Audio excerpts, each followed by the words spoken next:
कल जब प्रयागराज में उत्तर प्रदेश सरकार की कैबिनेट बैठक शुरू हुई तो मानो शिक्षा मित्रों को लगा कि आज सरकार उनके हित के लिए बड़े फैसले लेने जा रही है।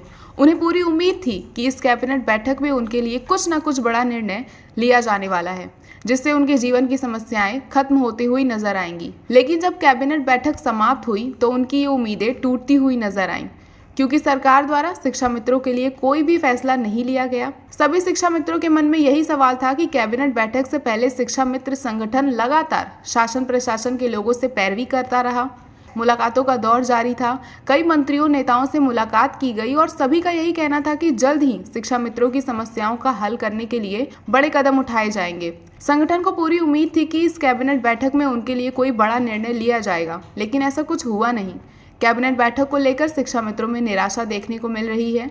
उनका यही कहना है कि जब संगठन इतना प्रयास कर रहा था, शासन प्रशासन के लोग हमारे समर्थन में थे, इसके बावजूद योगी सरकार ने हमारे हित में कोई फैसला क्यों नहीं लिया। इन सभी सवालों का जवाब देते हुए उत्तर प्रदेशीय प्राथमिक शिक्षा मित्र संघ के प्रदेश महामंत्री सुशील यादव ने एक वीडियो जारी की, जिसमें वह थोड़े भावुक भी नजर आए। उन्होंने बताया कि क्यों प्रयागराज की कैबिनेट बैठक में शिक्षा मित्रों के लिए कोई फैसला नहीं लिया गया और आने वाले समय में संगठन की क्या कुछ रणनीति होने वाली है। इस वीडियो में उन्होंने क्या कुछ बताया, आप भी सुनिए।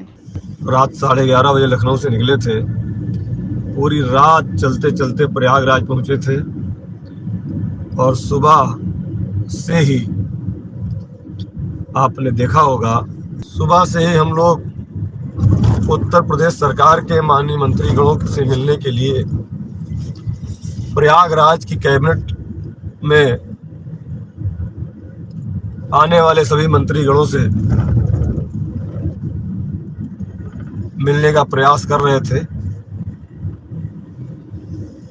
आप लोगों ने देखा कि हमारे साथ प्रदेश मंत्री भाई अरविंद वर्मा जी, जिला अध्यक्ष फतेहपुर सुशील तिवारी जी, जिला अध्यक्ष वाराणसी अजय सिंह जी, जिला अध्यक्ष सोनभद्र अशोक श्रीवास्तव जी, जिला संगठन मंत्री प्रयागराज भाई विवेक सिंह परिहार जी, प्रयागराज के वरिष्ठ जिला उपाध्यक्ष जनार्दन पांडे जी,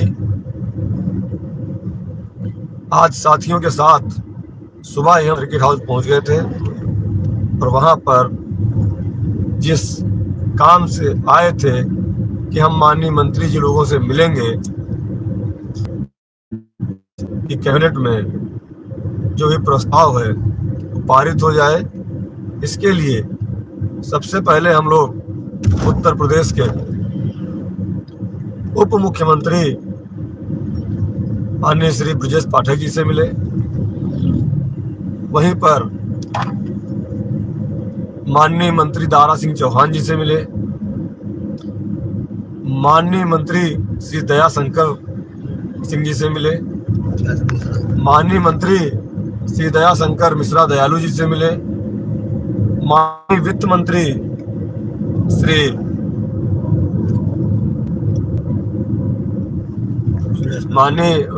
श्री सुरेश खन्ना जी से मिले। माननीय मंत्री, कई मंत्रीगण जिनको आपने देखा, जिनके फोटोग्राफ्स आपने देखे, हम लोग मिले, उनसे निवेदन किया जो पैर छूकर जैसे हो भाई बहनों के लिए 1.5 लाख शिक्षा मित्रों की तरफ से हमने प्रयास किया कि आज की बैठक में कुछ अच्छा हो जाए। और वही मेला प्रभारी और महानिदेशक स्कूल शिक्षा श्री विजय किरण आनंद जी से भी मुलाकात हुई। उनसे भी हमने कहा कि सर आज कुछ आशीर्वाद करा दीजिए, क्योंकि हमने कभी आपसे कहा था कि कोई पक्का नहीं है कि कल कुछ हो जाए, लेकिन हमारा एक प्रयास है कि आज की बैठक में हम लोगों का ही मुद्दा हो जाए। ये हमने आपसे कल कहा था और हमारा प्रयास था, हमने प्रयास किया, आप लोगों ने आशीर्वाद दिया। हम लोग आए और सुबह से एक लेकर के 3 बजे तक एक पैर पर हम लोग वहां खड़े रहे। जो साथी हमारे साथ थे उन्होंने देखा कि किस तरह से हम लोगों ने पैरवी की, और आज प्रयागराज में वह स्थितियां थी, वह परिस्थितियां थी, इतना जाम था, इतना भीड़ थी। आखिरकार जो हम लोगों को उम्मीद थी वैसा कुछ नहीं हुआ, और यहाँ की कैबिनेट से भी हमको निराशा हाथ लगी। लेकिन यह निराशा केवल आज तक ही है, आज तक ही निराशा है। कल पुनः नई ऊर्जा और नई आशा के साथ हम प्रयास करेंगे।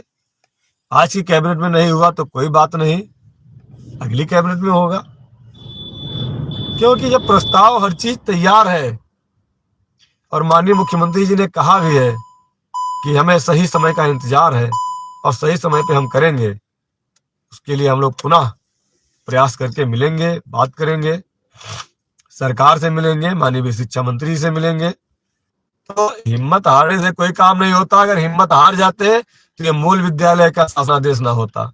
अगर हम हिम्मत हार जाते तो अंतर जनपदीय स्थानांतरण का शासनादेश ना होता। इसलिए हिम्मत हारने से काम नहीं चलने वाला है। केवल लिख देने से, केवल कह देने से संगठन नहीं चलता है। संगठन के लिए दिन रात एक करना पड़ता है। एक एक शिक्षा में साथी की समस्या को समझना पड़ता है, एक एक पदाधिकारी की समस्या को समझना पड़ता है। लेकिन एक चीज का विचार तो आप लोग कर ही रहे होंगे कि कौन घर में बैठा है और कौन गली गली खाक छान रहा है। अगर इसका भी विचार आप ना कर पाए तो फिर कौन आपके लिए मेहनत करेगा। हम अपना काम कर रहे हैं, करते रहेंगे।